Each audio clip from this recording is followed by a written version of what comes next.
Nous sommes en Indonésie, sur l'océan Indien. Ce groupe de 8 Français est parti depuis 30 heures, mais personne n'envisage de fermer l'œil. On n'a pas dormi de la nuit. Et la fatigue, on en sent pas, avec l'adrénaline et tout, qui commence à monter. Un objectif, approcher du Krakatau, un volcan mythique connu pour avoir tué 40 000 personnes lors d'une éruption en 1883.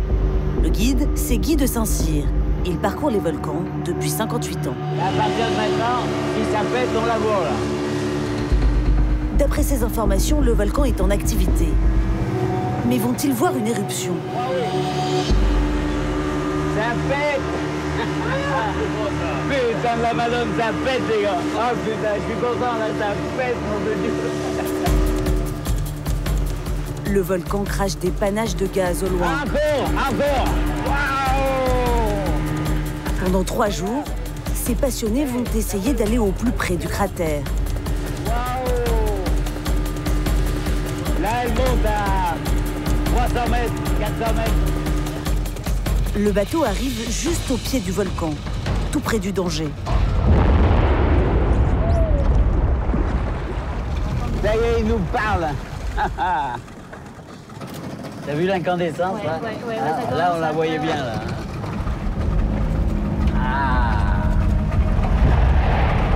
Et les blocs qui roulent là. Les blocs, ou bombes, qui tombent jusque dans la mer, c'est de la lave solidifiée. La nuit tombe rapidement et l'incandescence des blocs est de plus en plus visible. Il monte à plusieurs centaines de mètres et retombe à plus de 200 km/h. S'il frappe un homme, c'est la mort assurée. Mais ça n'empêche pas notre équipe d'accoster. T'as vu, ça a bien pété, hein? Le volcan est perdu au milieu d'un archipel inhabité. Officiellement, il est interdit de s'en approcher en ce moment. Trop dangereux. Mais ils vont dormir sous la tente ou dans un hamac sur ce volcan en activité. Ouais. Soudain, la terre se met à trembler. Ouais, bah, c'est bien. Ça tombe pas loin, hein, c'est derrière la forêt. Là. Mais c'est terrifiant de dormir à côté de ça. Ah ouais, mais t'as l'ambiance, là. Tu sens la terre qui vit, là. Toutes les 20 minutes, tu vas voir ta petite pétée qui va te tenir en éveil. Mais ça n'impressionne pas Isabelle. Ouais, non, c'est plus sympa que le boulot. Au contraire. J'ai des amis qui me disent « Mais t'es folle de partir, ça sert à rien, c'est que du danger, pourquoi tu fais ça ?» Ils comprennent pas. Mais nous, c'est notre truc. Et je pense que tout le monde ici, si tout le monde n'a pas versé sa larme, a eu vraiment le gros frisson. D'ailleurs, pour le grand frisson, le groupe est trop impatient. Malgré la fatigue, tout le monde se prépare à monter. Masque à gaz, casque, un rituel de professionnel plus ou moins maîtrisé. C'est une catastrophe. Mais ne vous fiez pas aux apparences. Dans ce groupe, il n'y a que des habitués. Attendez tout le monde. Car pour grimper sur un volcan en activité, il faut de l'expérience. Ne soyez jamais très près les uns des autres. Laissez toujours entre vous au moins 3-4 mètres. De façon que si jamais il y avait des retombées de bombes qui arrivent vers vous, surtout ne partez pas en courant. Ce soir, ces passionnés, pour aller au plus près d'une éruption, vont risquer leur vie.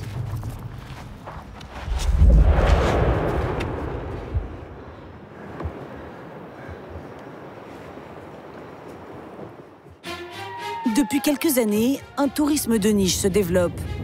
On l'appelle le tourisme de l'extrême. J'arrive là.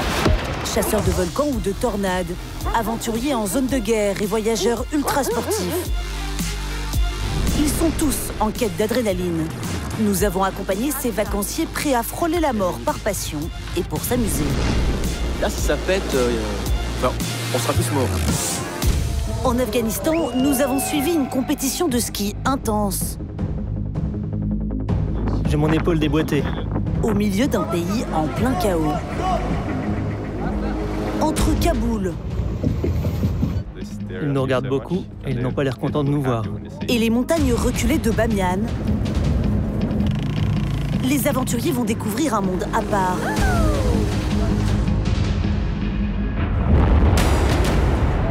En Indonésie, Guy de Saint-Cyr n'hésite pas à explorer les volcans en activité. Comme si j'arrachais quelque chose à la vie, quoi, tu vois. Une obsession, s'approcher toujours plus près et rapporter des photos uniques. Les chasseurs de volcans en redemandent. On est peut-être un peu maso, quoi, mais on veut encore des marques au fer rouge. À Tchernobyl, dans les zones les plus dangereuses. Romain et David vont vivre une expérience de survie en totale autonomie. On n'a pas d'eau. Tourisme de guerre, tourisme nucléaire, tourisme de catastrophe, voyage avec les baroudeurs de l'extrême. Retour en Indonésie, à 160 km à l'ouest de Jakarta, sur le Krakatau, encore en éruption.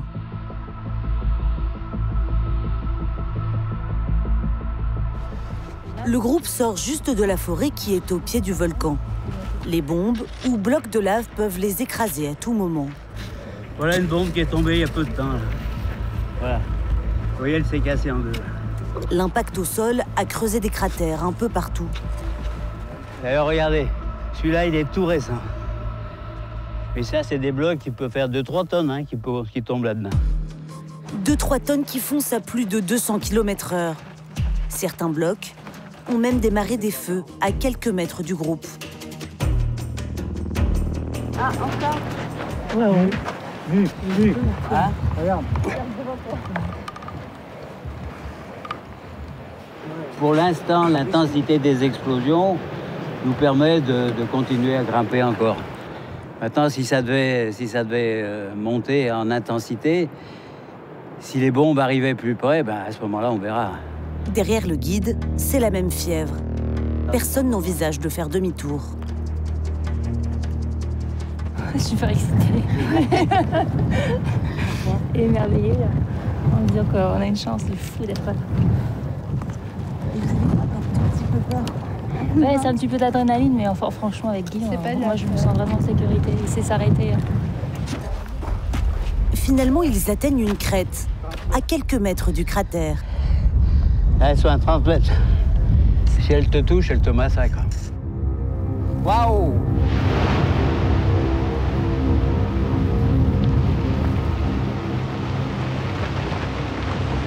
Regardez bien au-dessus.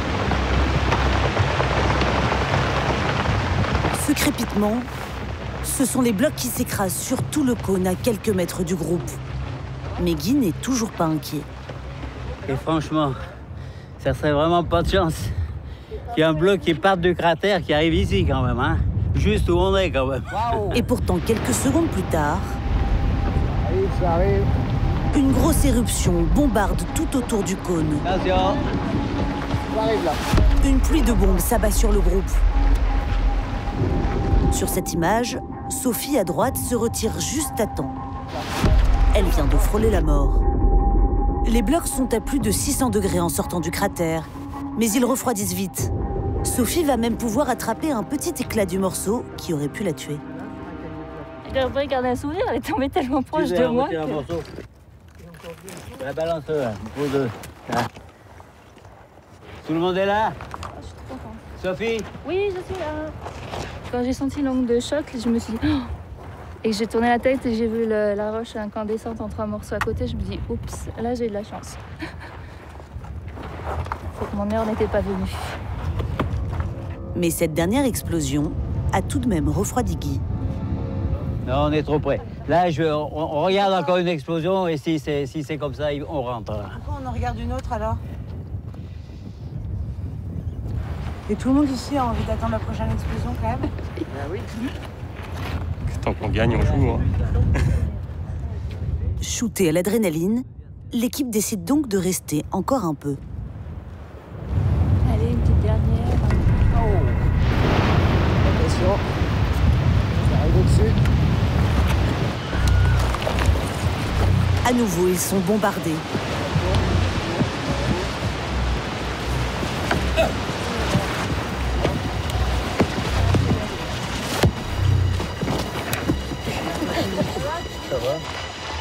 Et on n'est pas passé une derrière, là? Ouais. Le groupe est encerclé par les roches incandescentes. L'appareil photo de Fabrice n'est pas passé loin. Heureusement, il a quand même fonctionné. Oh, elle est magnifique. Là, je t'avouerai, on a eu droit à notre frayeur. Là. On en rigole, mais à mon avis, demain, quand on prendra du recul, ce sera pas la même histoire. On se rendra compte qu'on est passé à côté de quelque chose un peu chaud.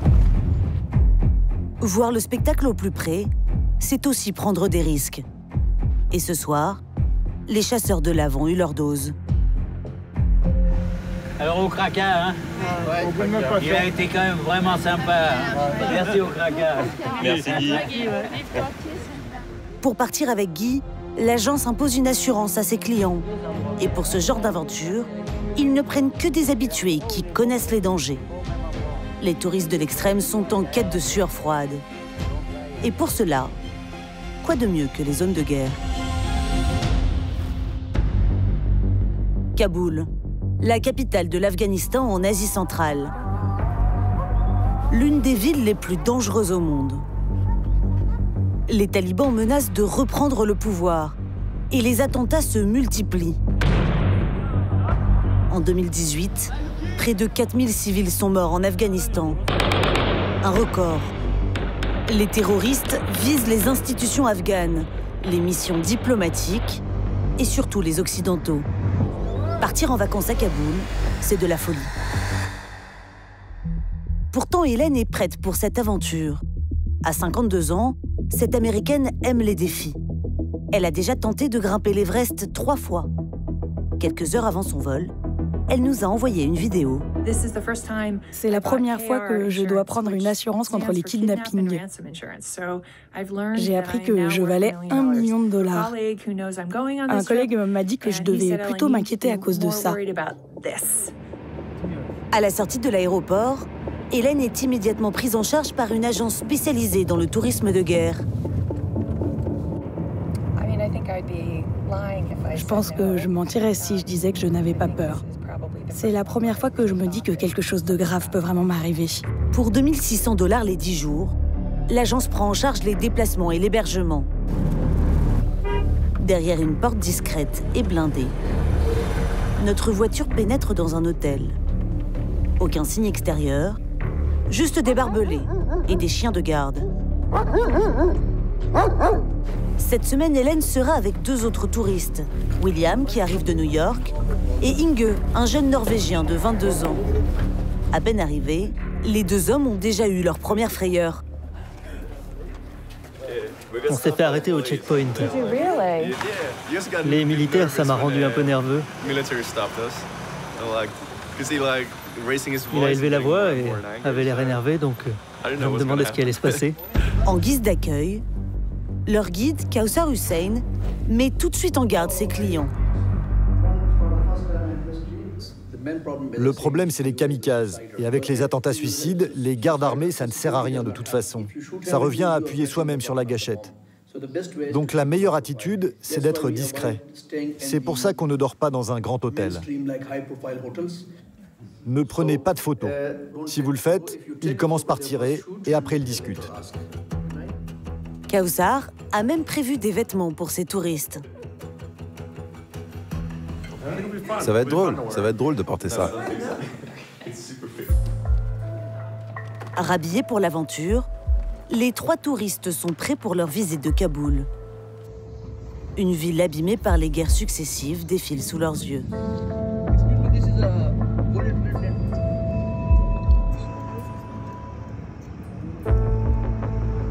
Après la guerre contre les Soviétiques dans les années 80, Kaboul a connu le règne des talibans.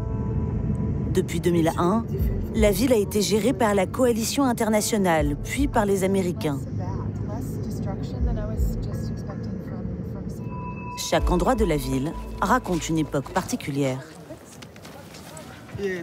Voilà la célèbre piscine où les talibans exécutaient des gens. Je peux vous en parler, mais hors caméra. Ne me filmez pas, c'est trop politique. Dans cette piscine, à la fin des années 90, les condamnés à mort étaient exécutés par les talibans. Certains étaient même jetés du plongeoir. Aujourd'hui, avec la présence américaine et la menace des talibans, Kaboul est encore une ville en guerre. Alors face au regard insistant des Afghans, Inge est mal à l'aise. Ils nous regardent beaucoup et ils n'ont pas l'air contents de nous voir. Ils ont même l'air en colère. J'ai l'impression qu'ils nous fixent. Tu sens que tu n'es pas des leurs, ça c'est sûr. Je ne veux pas rester ici trop longtemps. Hélène, elle, ne sent pas du tout le danger et s'éloigne en permanence du groupe. On peut partager le thé? Je peux essayer? Merci beaucoup. Je m'assois. Vous êtes trop gentille. Et ses compagnons de voyage s'impatientent. Hélène, on doit y aller.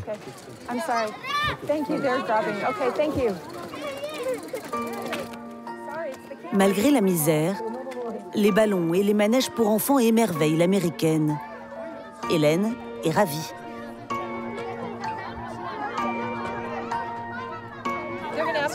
Elles vont me demander de l'argent, mais je résiste pas.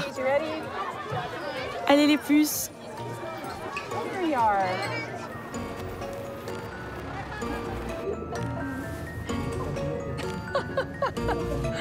Une visite express dans une ville marquée par la pauvreté.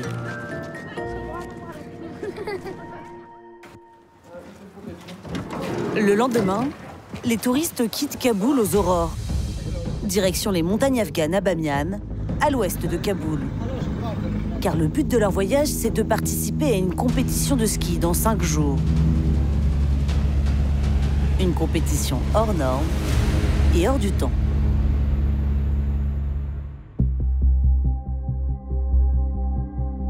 Nous sommes à Kiev, la capitale ukrainienne. Romain et David ont 22 et 20 ans. Et leur passion, c'est l'urbex, ou l'exploration urbaine. Ils cherchent des lieux abandonnés par les hommes. Alors, pas de visite touristique au programme. Les 2 étudiants attendent la tombée de la nuit à l'hôtel. Il est minuit, la journée peut commencer. Moi, je crois qu'on a tout. C'est vraiment la bourre, là.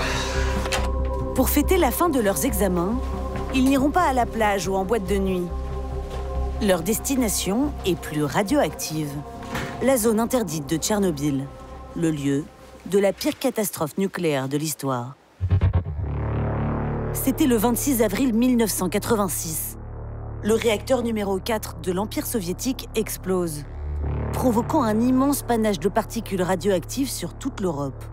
Plus de 9000 morts et 200 000 personnes évacuées. Aujourd'hui, la zone est encore dangereuse et gardée par des militaires. Les jeunes Français vont entrer là-bas de nuit pour éviter la police ukrainienne. Par sécurité, notre journaliste a contacté un habitué de Tchernobyl, Igor, vêtu d'une tenue militaire. Nice to meet you. Ce guide atypique emmène les touristes en zone interdite pour 300 €.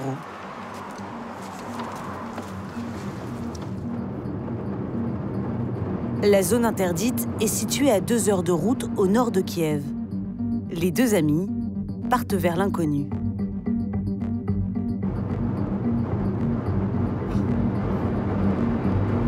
Merci, ouais. Je pense que ça va vraiment avoir peur, en fait. Moi, je suis enthousiaste, on verra bien. Grâce à la pleine lune, ils parviennent à avancer dans le noir.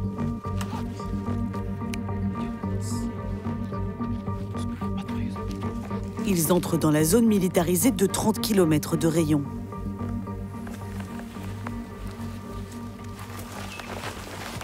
Mais Romain et David ont un problème. We go 10 kilometers. 10 kilometers. Car. This and this car. Le guide ne parle pas français et très mal anglais. La communication s'annonce compliquée. Ils vont marcher plusieurs heures en silence, sans savoir où ils vont. On est un peu en mode survie, là. On pense pas trop à boire de l'eau, à manger, rien du tout. Il y a la fatigue. Après 3 heures de marche, quand le jour se lève, l'ambiance est de plus en plus tendue. Les Français sont visibles et les patrouilles de police peuvent être partout.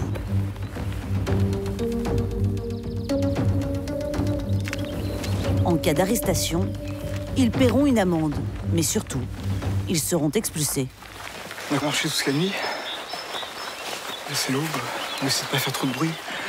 Tout ce qu'on a entendu, c'est des chiens au loin. C'est ça.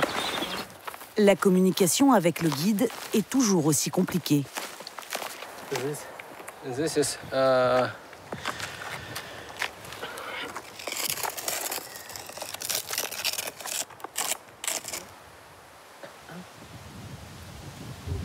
Бесконечные. Бесконечные лэпы называется. Ça veut dire quoi? Je sais pas. Au milieu de la forêt, dans un silence absolu, de rares vestiges de l'époque soviétique apparaissent. Ici, rien n'a changé depuis 33 ans. Pénétrer par effraction dans une zone militarisée, c'est risqué. Mais pour les deux amis, c'est tout le plaisir de l'exploration urbaine. C'est illégal, donc... Oui, tant mieux. Sinon, si ça l'était, ce serait plus Tchernobyl. Hein. On va avoir l'envie de prendre le risque aussi, c'est ça le truc. On aurait pu se faire choper par la police plusieurs fois déjà. Mais le hasard fait que non. Et du coup, on est chanceux et c'est un peu comme si on était à un Disneyland, mais vide. C'est ça. L'autre risque est invisible, la radioactivité.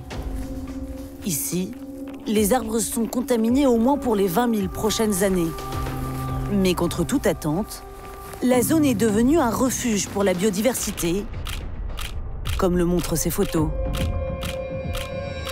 La nature reprend ses droits. Il est 8 heures, il faut trouver un lieu pour dormir. Avec ce dosimètre, Romain vérifie les rayonnements. Au 0,27, c'est... Alors on pourrait dire que c'est 3 fois plus que Paris. 3 fois plus de chances qu'à Paris d'avoir le cancer. Romain et David vont passer 3 jours en autonomie complète dans la forêt de Tchernobyl.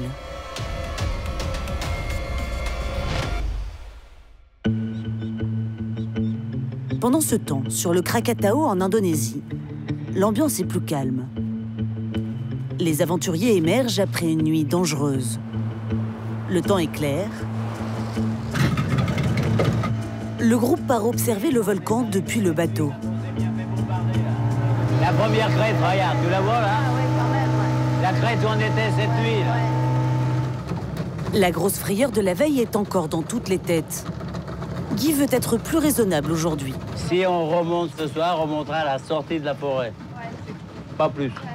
Non, mais on est conscient qu'on a eu de la chance. Parce qu'hier, non, je sais pas si vous êtes conscient, vraiment. Ah, quand on a vu les blocs pas loin. Aujourd'hui, notre groupe est plus sage. Il ne faut pas s'approcher du cratère en journée. La lumière du soleil empêche de voir les blocs rougir et le danger approcher. Mais il y a moins prudent qu'eux. Couvert de cendres et d'égratignures, Anton, un jeune Russe, est surexcité. Il est monté presque en haut du volcan.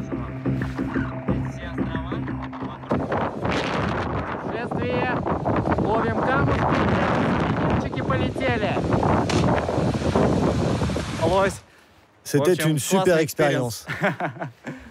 J'aime bien les trucs comme ça, avec de l'adrénaline. C'est ma première fois sur un volcan. Mais faites attention, c'est dangereux. Ouais, c'est dangereux, mais j'aime bien. Anton semble un peu inconscient. Et sa désinvolture choque notre groupe. Je pense que cette vidéo, elle va finir sur YouTube ou un truc comme ça. Ouais, c'est peut-être pour faire des images un peu fortes, comme ça, pour mettre sur les réseaux. Donc, il va faire ses vues sur YouTube. On n'est pas à l'abri qu'il y ait un mort bientôt ici. À la différence du Russe, ils vont attendre que la lumière baisse. Mais le groupe craque avant la nuit et s'autorise à approcher au-delà de la forêt. À partir de là, regardez bien, hein. Dès qu'il y a une explosion, regardez, ne bougez plus, regardez.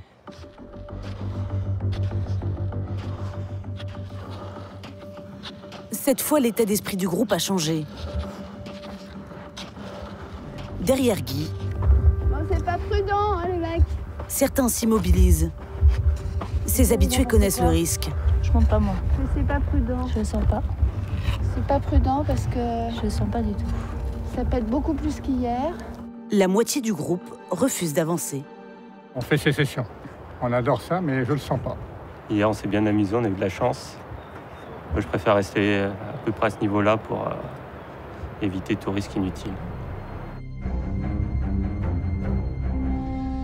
Guy avait promis qu'il ne remonterait pas sur la crête. Mais le voilà, à l'endroit exact où nous avions été bombardés la veille. Le guide parcourt les volcans depuis 58 ans. Il s'est déjà brûlé les pieds dans la lave et a frôlé la mort plusieurs fois. Alors à son retour, c'est le soulagement. Pardonne pour cette fois-ci. On a eu quelques émotions, c'est vrai. Et ça aussi, c'est pas mal. Je vous ai expliqué ce matin qu'à partir d'ici, il y a un risque certain. Donc, vous avez bien fait de pas monter. Alors, vous allez me dire, mais moi, pourquoi je suis monté? Je peux pas vous expliquer. C'est un moment de vie, un moment... Je sais pas. Comme si j'arrachais quelque chose à la vie, quoi, tu vois? Quelque chose de fort, quoi. À 80 ans, le guide semble aveuglé par sa passion.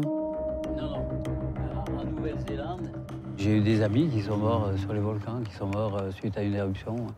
C'est une mort qui est tout à fait possible.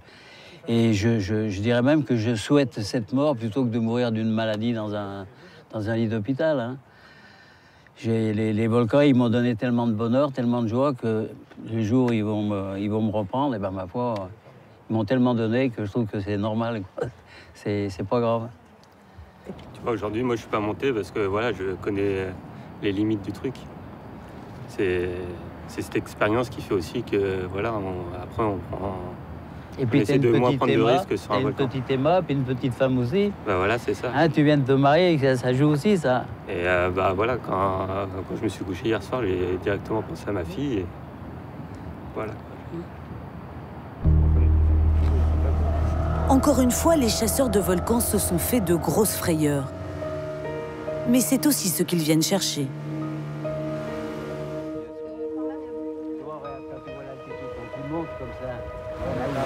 Je me suis chargé en énergie là, sur le volcan. Et maintenant, je suis détendu, je suis bien, ça va.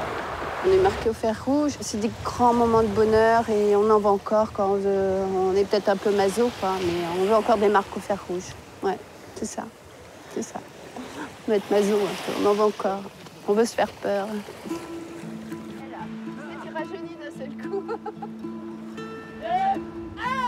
Les aventuriers prévoient de revenir bientôt. Mais le Krakatau ne ressemblera plus jamais à ça, car une catastrophe va bouleverser la géographie de la région. Changement d'ambiance. Dans les montagnes de Bamiyan, en Afghanistan, la compétition internationale approche. L'armée est mobilisée. Avec la présence des touristes, le risque d'attentat est plus élevé. Bamiyan, à l'ouest de Kaboul, est connu pour ses immenses Bouddhas datant du IIIe siècle, détruits en 2001 par les talibans. 18 ans plus tard, la niche du Grand Bouddha est toujours vide et la région très pauvre. Mais nos touristes ne sont pas là pour ça. Nous retrouvons notre groupe qui part s'entraîner pour la compétition. Et ils ne sont pas les seuls à se préparer. Leurs concurrents sont aussi là. Sajjad, notre guide, leur a même trouvé des skis de récupération. Comme ces vieux skis ne servent plus à rien en Europe, ils sont donnés aux Afghans et ils ont une seconde vie. Pour nous, c'est toujours mieux que les skis en bois. Ici, pas de piste non plus. On chausse les skis sur la route et on improvise. Oh, on commence juste par un long échauffement. Rien d'étonnant ici. Juste une journée comme les autres en Afghanistan. Les montagnes de Bamiyan se situent au bout de la chaîne de l'Himalaya, avec 40 sommets à plus de 4500 mètres d'altitude. La course à laquelle les touristes se préparent consiste à monter et descendre un sommet. La montée est difficile. À cette altitude, l'oxygène est plus rare. Mais à la descente, la récompense. Faire sa trace dans une neige complètement vierge.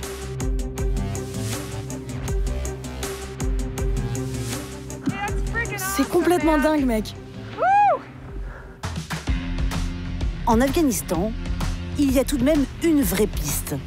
Cette année, Sajjad, le patron du club de ski local, s'est lancé avec ses amis dans une petite expérience. C'est la première station de ski en Afghanistan. Tout le monde pensait qu'il fallait un budget énorme pour une remontée, mais on a réussi, juste avec une moto. Une moto, une corde autour de la roue, une autre roue au sommet. Et c'est parti pour 280 mètres de montée à toute allure. Hélène, notre américaine, apprécie. En fait, c'est très rapide. C'est dur de rester dessus. Une autre épreuve improbable pour le pays se prépare. Un championnat de ski réservé aux femmes afghanes. Problème, la plupart des compétitrices viennent seulement d'apprendre le ski. Mais il y a une championne, Fatima. Elle était parmi les premières à skier et elle est très ambitieuse.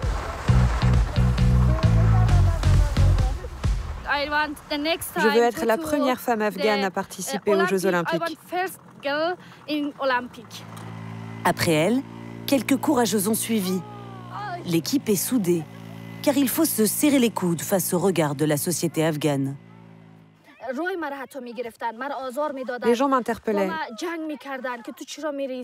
Ils disaient « Toi, t'es une fille, pourquoi tu skis ?» C'est pas pour les filles.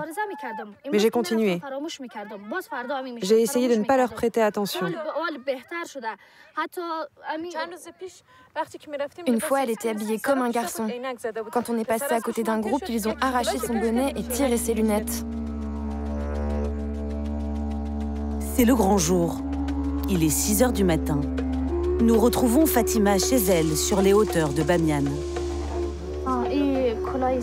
Mon bonnet, mon masque, mes gants. Je vais voir s'ils sont bien secs. Son grand frère la soutient. Depuis la mort de leur père, c'est lui le chef de famille. Les femmes représentent la moitié de la société. Si on les empêche de progresser, la société sera paralysée. Il est temps pour Fatima de partir. Mais avant, un appel important. Allô, maman. Merci, maman. Ok, maman, merci.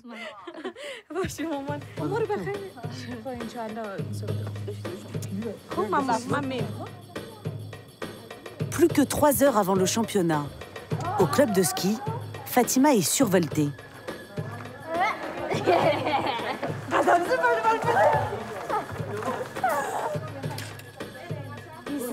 Ça, c'est à moi. Et oui, ce sont les miens. Numéro 6, tu vois pas? Pour cette 8e édition féminine, les spectateurs sont nombreux. Sans surprise, il n'y a que des hommes.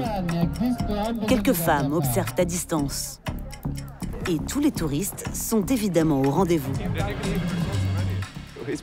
C'est tellement bizarre. On ne s'attend pas à avoir une compétition de ski en Afghanistan, surtout pour les femmes. Mais c'est cool. La discipline est à ses débuts dans le pays. Le tracé du géant est très simple. Et les participantes sont toutes des amateurs. L'événement, c'est surtout de voir des femmes afghanes s'engager dans un championnat. Fatima veut gagner à tout prix. Le départ approche et sa concentration est maximale. Quand tu es à la porte, tu fais comme ça. Tu vas tout droit et puis comme ça. Allez, tu connais le parcours, toi. T'es la star aujourd'hui. Pas de stress. Les 10 participantes commencent à défiler.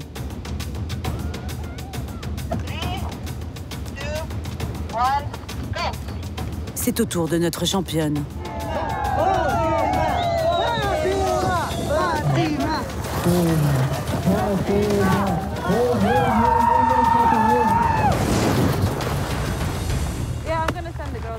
pas été trop lente. Fausse impression. Avec 38 secondes 58, elle détient le meilleur temps pour le moment. Après l'arrivée de sa sœur, la dernière participante, c'est moi qui ai gagné. Elle est sûre d'avoir le titre. Je suis la championne.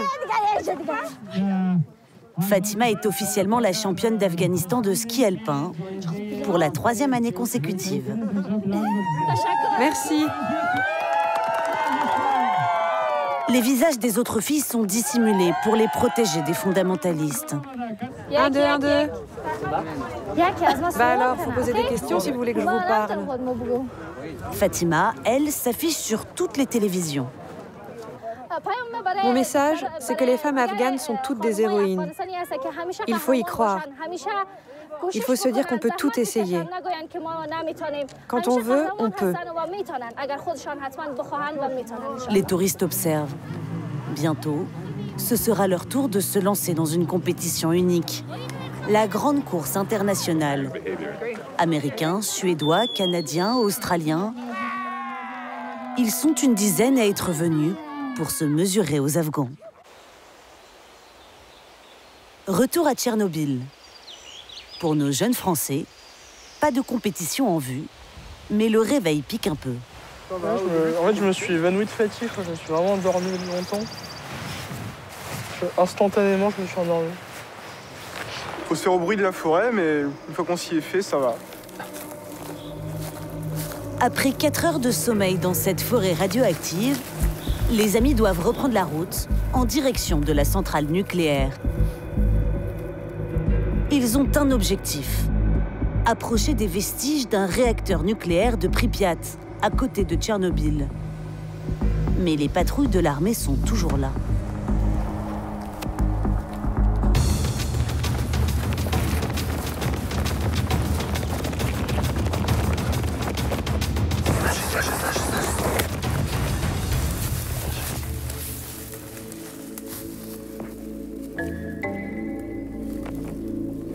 Les amis ont eu peur. Et ils vont peut-être bientôt se retrouver seuls. C'était convenu à l'avance, Igor, le guide, doit les laisser là. Avant de faire demi-tour, il leur montre le chemin vers la ville de Pripyat, juste à côté de la centrale. L'itinéraire sur le téléphone indique une marche de 5 heures dans la zone la plus dangereuse. This is still Pripyat, but this big red forest. Very, very big radiation. Very big radiation. Very fast, very fast. Ah, ça a l'air faisable, en essayant d'esquiver les patrouilles et les voitures de police. Mais à l'heure où on arrivera, il ne devrait plus en avoir beaucoup. On les verra venir de loin vu qu'il fera nuit. Pour David, il est irréaliste de continuer sans guide. Avec la fatigue, des tensions commencent à se faire sentir. Okay. Non, mais c'est débile. Pas du tout. Tu vas mourir. Mais non. Non, c'est de la marche. Bon, c'est la pleine lune, du coup, de nuit, ça se fait, sans lampe. Oh là là, mais... L'asphalte se rejoint assez. Même le guide est sceptique. Il cherche tous les arguments pour les décourager. Go to Pripyat, no good idea. Oh. No good. Non, mais moi, ça me passionne. Bah, ouais. Wild animal. Police, National Guardia,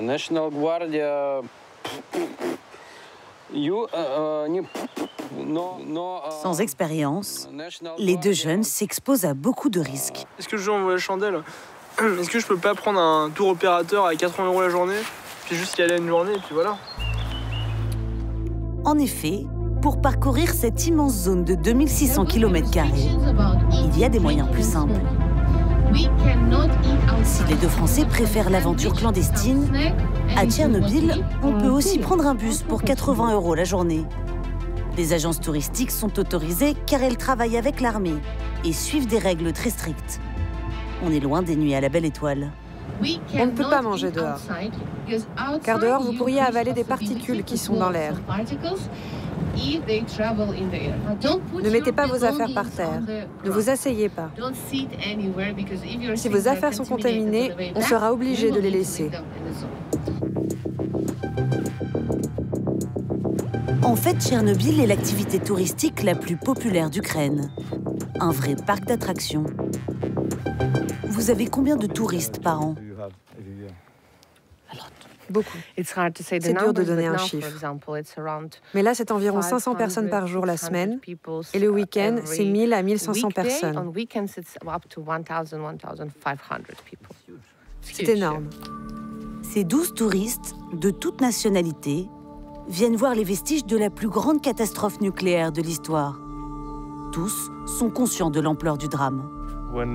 Quand l'espèce humaine disparaîtra, ça ressemblera sûrement à ça. Les maisons ont été désertées du jour au lendemain. En partant, les habitants ne pensaient s'absenter que quelques jours. La plupart n'ont pas survécu aux radiations. On estime qu'au moins 9000 personnes ont été tuées directement par la catastrophe. C'est un lieu important. Les gens devraient tous visiter au moins une fois dans leur vie Tchernobyl et les camps de concentration. Les grandes tragédies humaines. Ici, on peut voir toutes les destructions dont l'homme est capable. Mais les risques sont toujours là. Et l'attraction la plus appréciée, c'est la mesure du taux de radioactivité. Le métal est particulièrement dangereux. Là, c'est à 92. La limite en Ukraine, c'est 0,3. Ça veut dire qu'il ne faut pas rester ici trop longtemps. Ici aussi, on aime sa petite dose d'adrénaline. C'est un peu terrifiant. Hein. Mais la radioactivité peut aussi être enfouie dans les bois. D'ailleurs, à quelques kilomètres de là, nos Français continuent à y être exposés. Ils sont partis depuis 15 heures.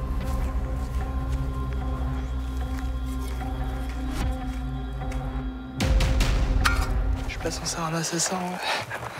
Je suis un peu con. C'est du métal. Le guide a accepté de les accompagner un peu plus, mais la situation se complique. On n'a pas d'eau. C'est vrai que factuellement, si on n'a pas d'eau, ouais, ça va être dur. On va pas faire le retour. Ils sont maintenant au milieu de la zone interdite de Tchernobyl. Mais pourront-ils aller jusqu'au bout?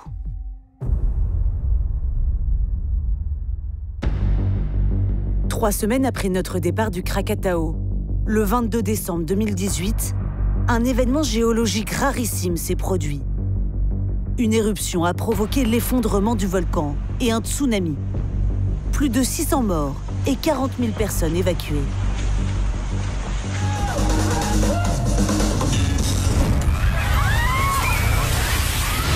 Dans les jours qui suivent, les éruptions continuent, soulevant de grands nuages de cendres. Mais Guy, lui, n'a qu'un objectif, emmener un groupe sur le volcan écroulé. À l'aéroport, il a donné rendez-vous à d'autres habitués qui connaissent bien le Krakatau. Ils n'ont pas hésité à partir en urgence. J'ai réservé 2 bateaux. Hein, et les gars, je leur ai dit que vous voulez y aller, quoi. Le gouvernement indonésien interdit d'approcher du Krakatau à 5 km à la ronde. Le groupe n'est pas sûr de pouvoir atteindre le volcan. Mais ils foncent prendre le bateau, sans même se soucier de la météo. Et pendant que certains sont malades, l'équipage se rend compte que le bateau a un petit problème. On prend de l'eau. On prend de l'eau et on a une panne de moteur. Finalement, le bateau redémarre. Les touristes sont trempés, mais de bonne humeur. Et il faudra 5 heures pour voir enfin apparaître le nouveau Krakatau. Tout s'est effondré. C'est impensable. Oh, là, c'est bien. Une forêt centenaire qui a disparu. Putain. Le cratère, dont la bouche culminait à 318 mètres, est désormais au niveau de la mer. Plus de végétation, plus de plage, uniquement un immense tas de cendres. Allez, jamais j'aurais imaginé voir un Krakatau comme ça. Hein. Jamais. Guy n'a qu'une hâte. Ah, j'ai trop envie. Là. faire le premier pas sur le sol encore chaud du volcan.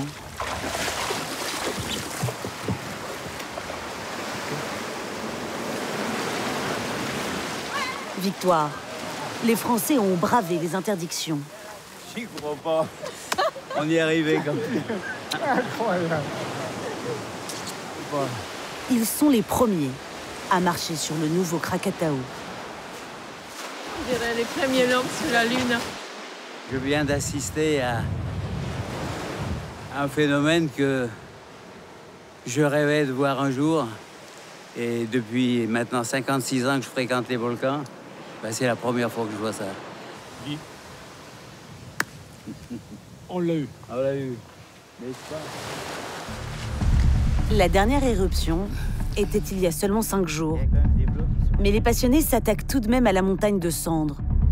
Le terrain est compliqué et il faut trouver son chemin dans cet immense labyrinthe.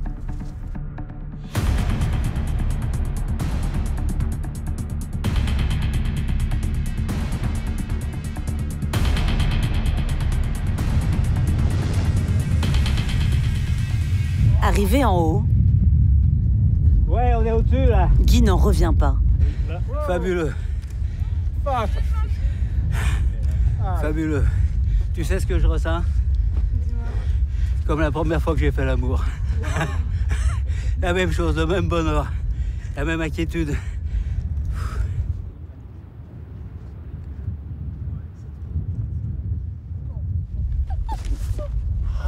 On est là.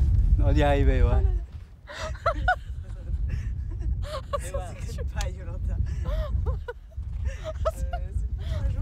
Quand je vois ça, ça m'émeut un peu. Je le fais pas voir, mais ça m'émeut et puis ça me rentre dedans, hein, dans les tripailles, et puis bon, faut le vivre avec. Allez, santé à tous. Merci. Et au Kraka.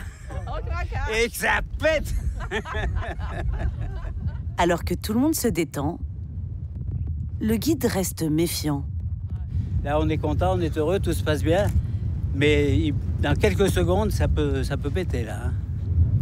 Vous allez résister à descendre? Oui. Oui. Oui. Parce que je suis pas seul. Mais Guy va encore faire le contraire de ce qu'il dit. Il décide de s'aventurer un peu plus bas et tout le monde le suit.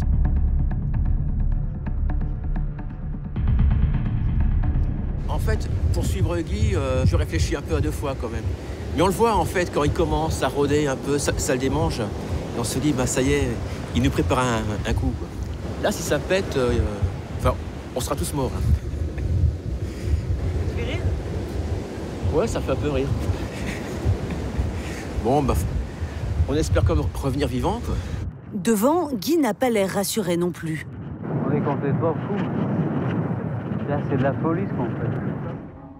Finalement, le groupe s'installe à une centaine de mètres du lac de cratère. L'addiction de Guy l'a encore emporté. J'ai vraiment du mal à m'en passer, toi. Là, normalement, j'aurais dû déjà raccrocher, hein. Mais j'y arrive pas. Mais si le spectacle naturel est fabuleux pour les touristes, le volcan reste meurtrier. À 50 km de là, dans le village de pêcheurs de Karita, le tsunami provoqué par l'Ana Krakatau a détruit des familles entières.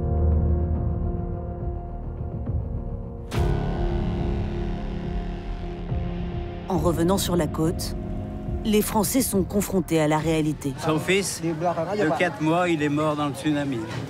Il était devant la maison quand la vague est arrivée et la vague a arraché le bébé de ses mains et l'a emporté. Certains aventuriers prennent soudain conscience du drame. Le contraste est difficile à supporter.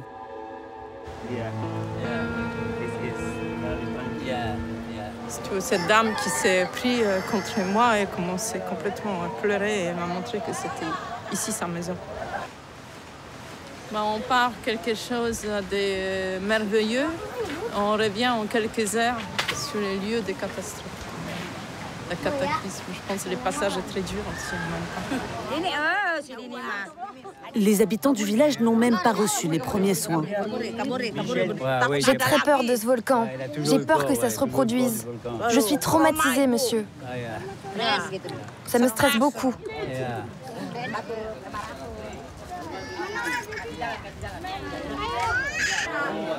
Regarde l'eau qui est dessous. Le mur qui a écroulé, qui lui est tombé dessus. Face à l'ampleur du désastre, Guy est embarrassé. On va essayer de faire une caisse, tu vois, chez Aventuré Volcan pour leur envoyer un peu d'argent quand même. J'y avais pensé un peu avant, mais tu sais, tant que t'es pas confronté vraiment à la situation, quand tu vois pas la misère des gens, bon... Mais là, franchement, tu peux pas rester insensible, tu dis, faut faire quelque chose quand même. Guy et ses amis sont les premiers à avoir posé le pied sur le nouveau volcan. Leur aventure a fait scandale. Le ministre de l'énergie indonésien a même déclaré qu'ils étaient interdits de séjour dans la région.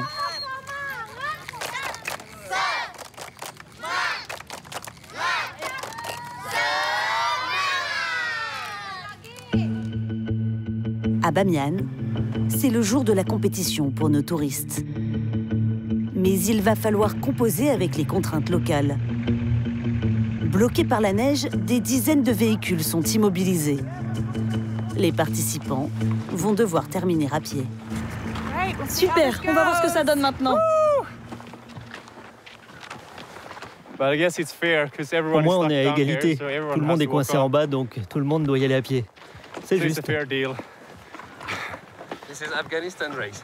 C'est ça l'Afghanistan. Je m'attendais pas à moins. L'organisation est un peu précaire. Mais pour les Afghans, cette course est importante. Les 44 participants s'entraînent depuis des mois pour battre les étrangers présents. Et surtout pour le premier prix. 10 000 Afghani, soit 110 €. Plus de 2 mois de salaire moyen en Afghanistan.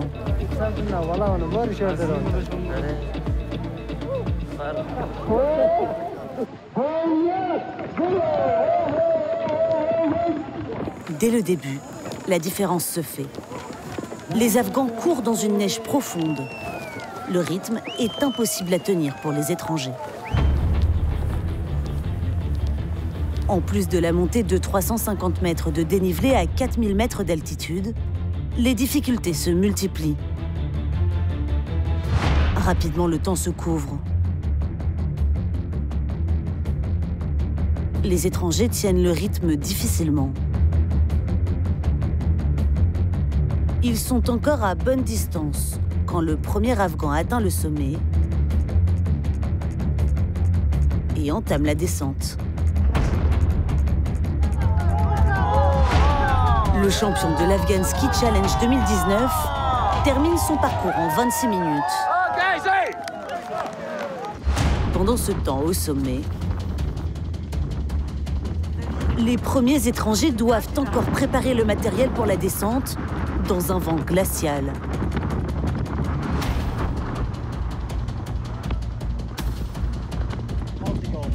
Inge, le jeune Norvégien, a pris beaucoup de retard.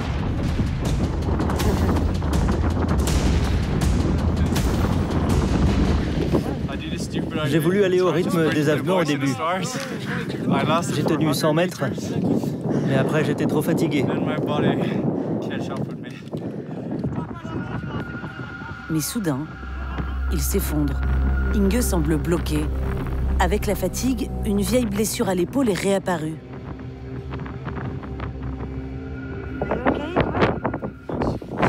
J'ai mon épaule déboîtée. Appelez l'organisateur.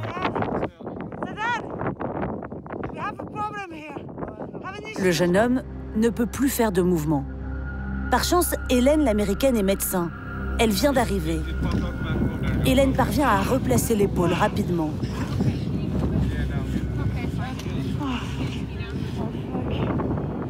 Mais Inge va devoir trouver la force de descendre, sans aide.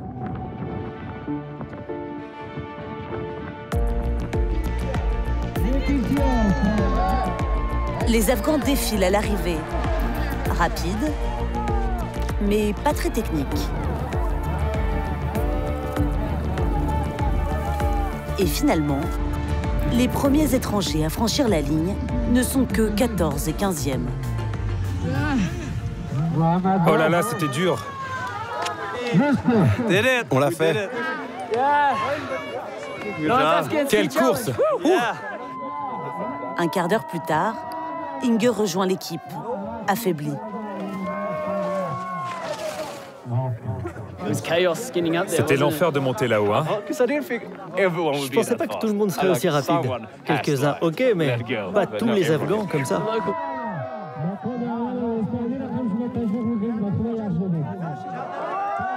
Les Afghans ont bien mérité leur victoire.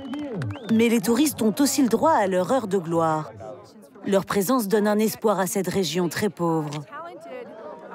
Malgré l'instabilité du pays, Bamiyan prévoit d'attirer de plus en plus d'aventuriers dans les années à venir. D'autres ne sont pas au bout de leur peine. Romain et David sont épuisés et sans eau. Le parcours du combattant continue dans la zone d'exclusion nucléaire de Tchernobyl. Après plus de 15 heures, une nouvelle étape est franchie. Il voit apparaître l'un des symboles de l'Empire soviétique, Douga. 2 immenses antennes qui ont servi de radar transhorizon pendant la guerre froide.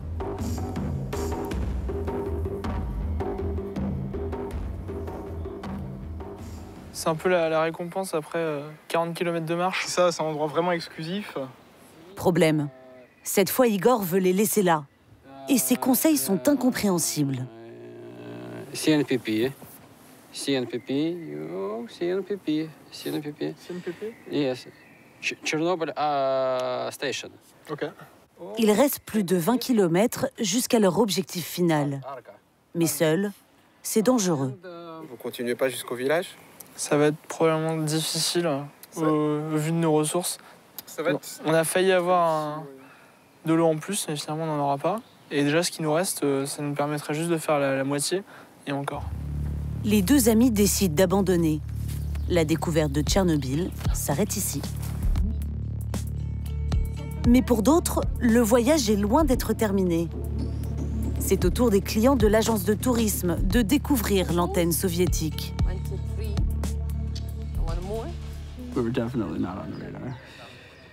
C'est ce qu'on appelle être sous le radar. Très drôle. Pour eux, la ville de Pripyat, c'est l'affaire de 20 minutes en bus. Et ils auront le droit au tour complet. Le cinéma soviétique, le gymnase, le parc d'attractions qui devait être inauguré 4 jours après la catastrophe. Pripyat était une ville nouvelle, modèle de l'architecture soviétique. Aujourd'hui, les arbres sont partout et il ne reste qu'une ville fantôme. On est dans une grande ville, mais pas un bruit, juste les oiseaux. Le clou de la visite, c'est d'aller au plus près de l'origine de la catastrophe, le réacteur numéro 4 de la centrale nucléaire. Il est recouvert d'un dôme de confinement grand comme le Stade de France.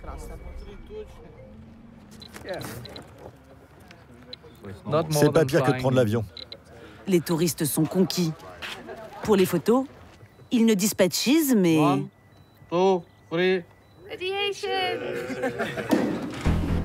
Et avant de quitter les lieux, passage obligatoire par le portique de sécurité avec des détecteurs qui vérifient le taux de radioactivité, notamment sur les mains et les pieds. Avec près de 100 000 visiteurs par an, Tchernobyl est devenu le symbole du tourisme de catastrophe. Mais quelle sera la prochaine étape pour nos aventuriers de l'extrême? L'espace, sans doute. Dès 2020, les agences de voyage proposeront des séjours en station spatiale.